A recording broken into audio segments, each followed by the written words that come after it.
Hello, friends. Welcome back to my channel. My name is Michelle Fondin. I'm an author and speaker, and I'm the author of this book, Heal Yourself, A Return to Wholeness, the integration of body, mind, soul, and spirit. All of my 11 published books are available on Amazon. If you are new to my channel, welcome. Thank you for subscribing below. Click on the bell, scroll up to all for all notifications. And thank you for giving the video a thumbs up. I teach meditation online, on demand, and you get a personal call with me to get your personalized mantra. You can check that out at the links below. Welcome to my video on mindfulness versus meditation. So I'm going to outline the differences between mindfulness and meditation. Sometimes they're lumped together as one thing, and in fact, they are not at all one thing.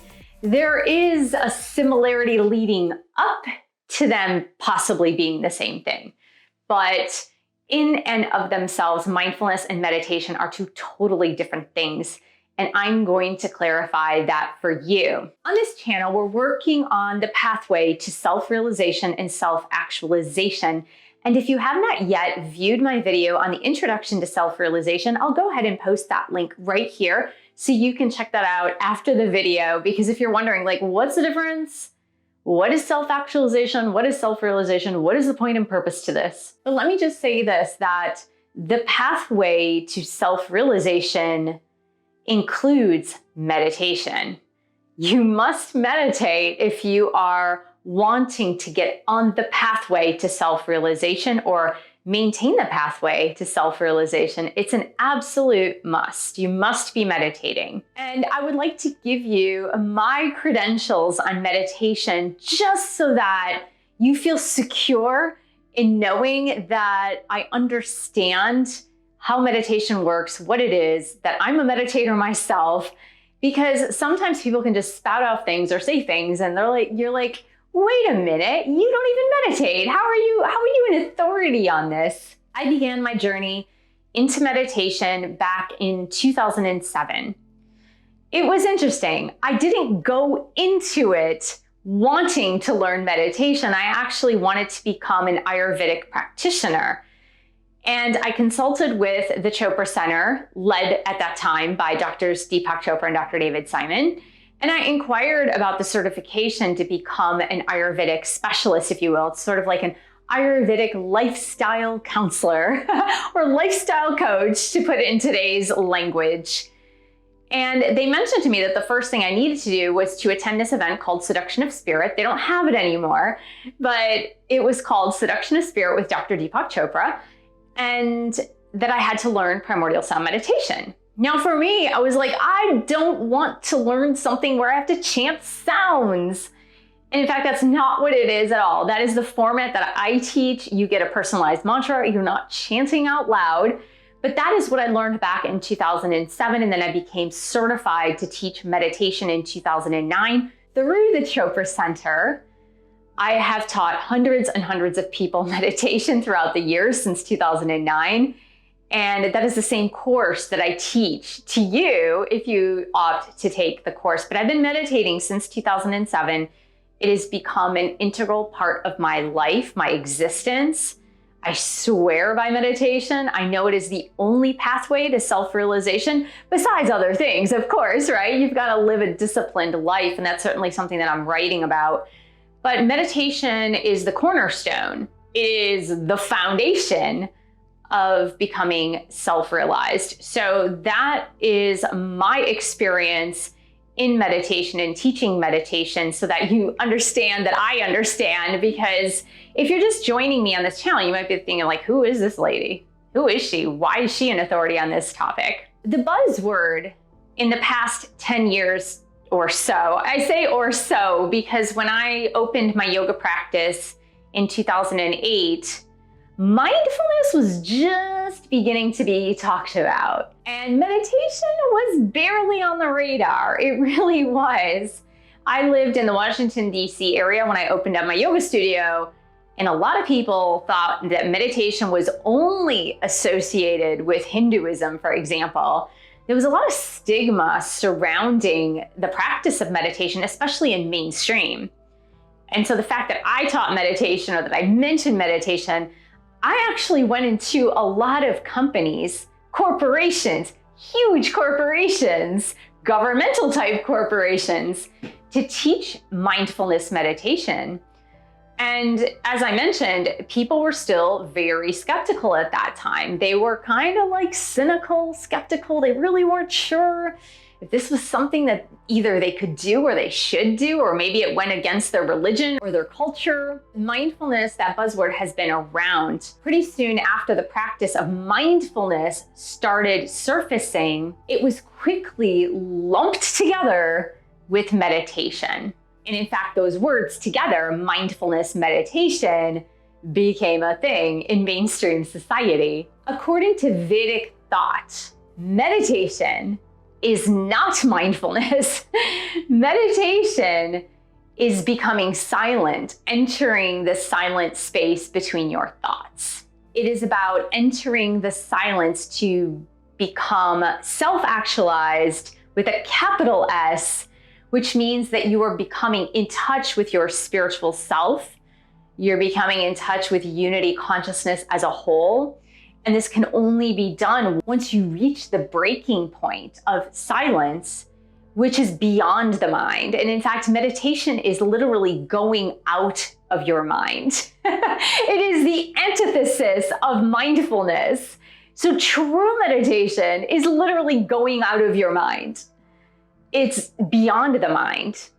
The mind is very limited into the here and now. It is limited into our sensory input and our memories and past impressions, present sensations in the body, and projections out into the future. But meditation takes you way beyond that, into the soul. And soul is beyond physical sensations. It's beyond the senses, beyond space, time, and causality.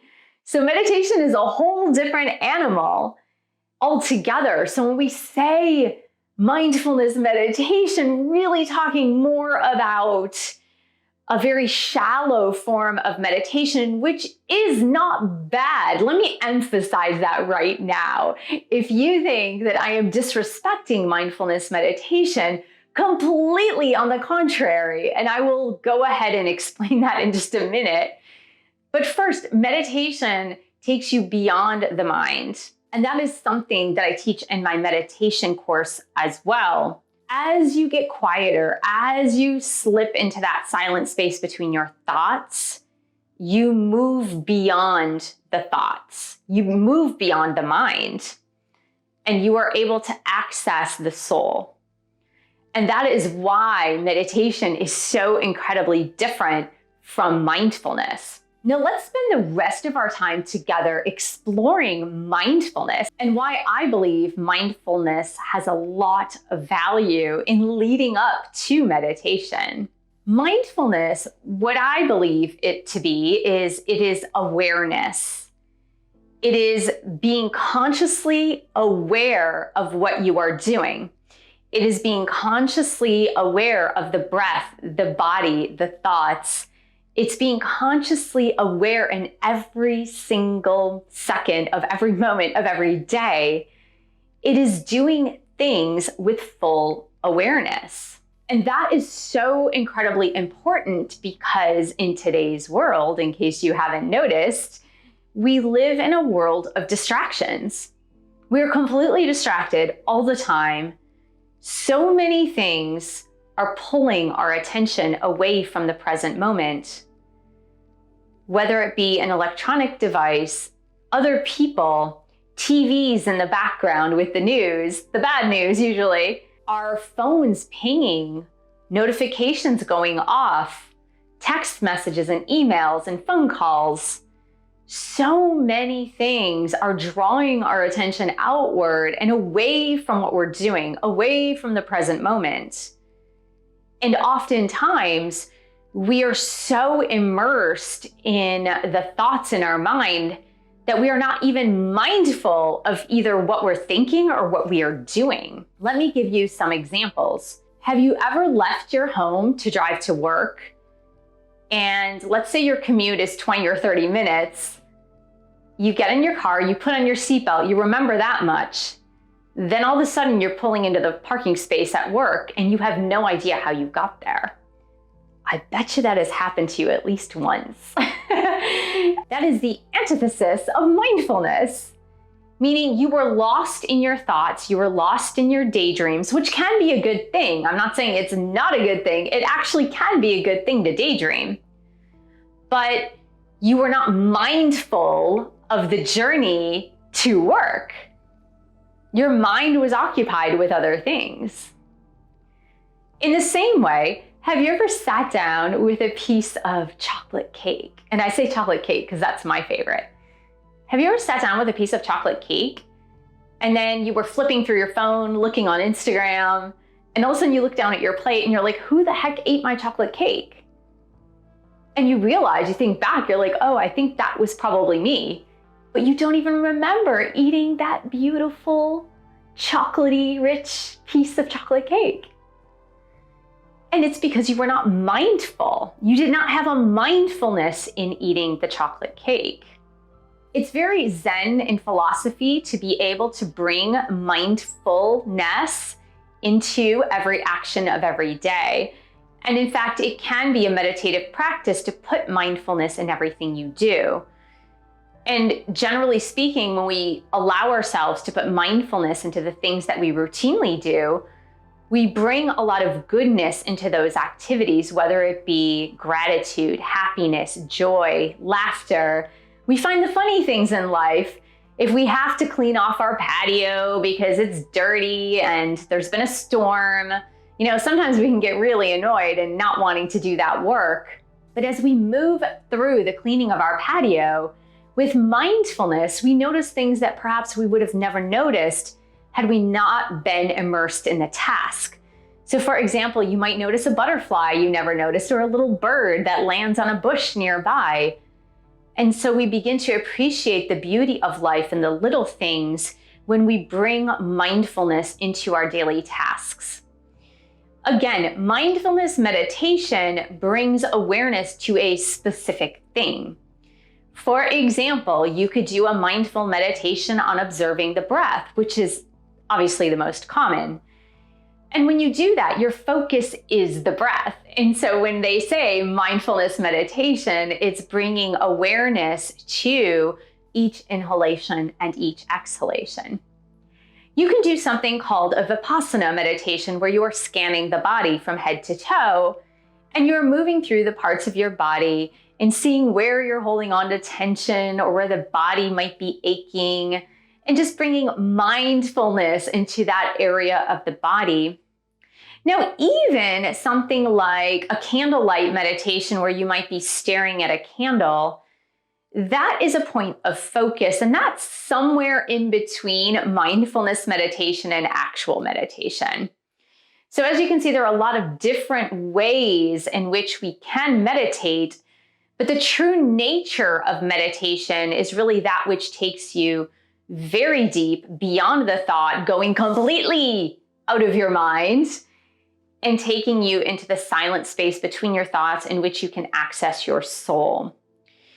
So if you are interested in doing meditation that takes you deep with a direct path to accessing your soul, I would highly suggest primordial sound meditation, which I teach, in which you get your personalized mantra. And I would highly suggest also that you use mindfulness in a daily practice. Now, you can do this in so many ways. You can opt to put away your phone for an hour while you are playing with your children and be totally mindful of the time that you're spending with them.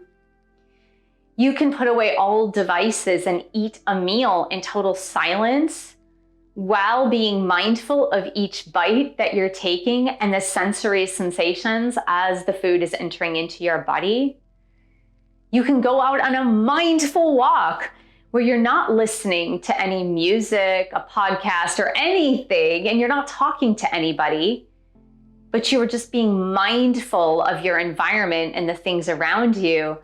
and the miracles that are unfolding in every single moment of your life as you take that walk. So that is a way that you can get to the inner place to bring you peace. And sometimes for people who say, I could never meditate, I would have a really hard time meditating, mindfulness or starting with mindfulness might be a great way to segue into a more disciplined spiritual practice such as meditation.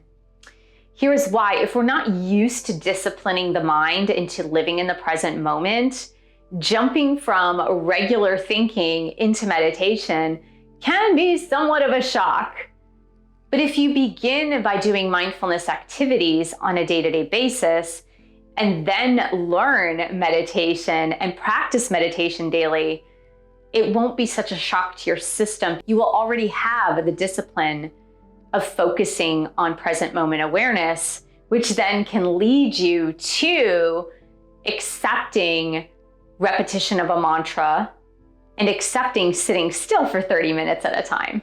So I hope this was helpful in helping you discern the difference between mindfulness and meditation and understanding the pathway to self-realization. I want to thank you so much for joining me. Thank you for subscribing to my channel below.